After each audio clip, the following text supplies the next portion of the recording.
This day in time. What happened today, years ago? 3. Napoleon's ill-fated gamble.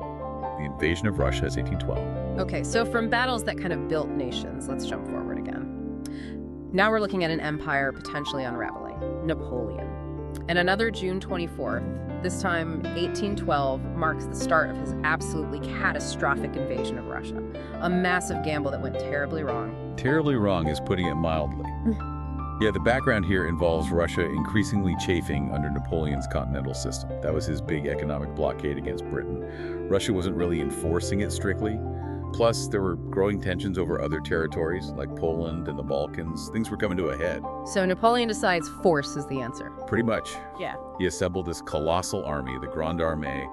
Estimates vary, but somewhere around 450,000 troops, maybe even more, drawn from all across his empire. And on June 24th, they start crossing the Niemen River into Russian territory. What was the plan? What did Napoleon expect? Was it meant to be quick? Oh, definitely. That was Napoleon's whole model, wasn't it? Swift campaigns, decisive battles, force the enemy to the negotiating table on his terms. He absolutely expected something similar here. Go in, find the Russian army, smash it in the major battle, Tsar Alexander makes peace. Done. But Russia didn't play ball. Not at all. They had a completely different strategy, and a very cunning one, looking back. Constant retreat.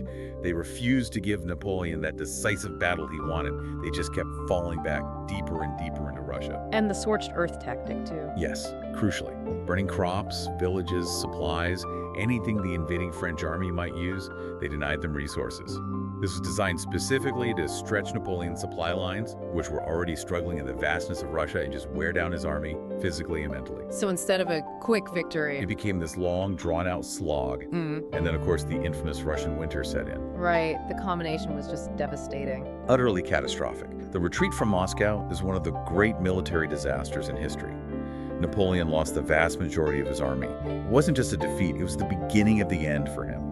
His aura of invincibility was shattered.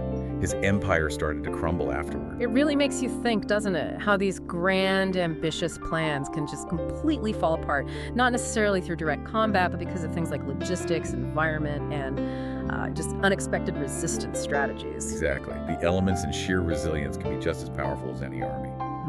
4. Thanks for watching. Like, subscribe, and ring that bell for more history daily.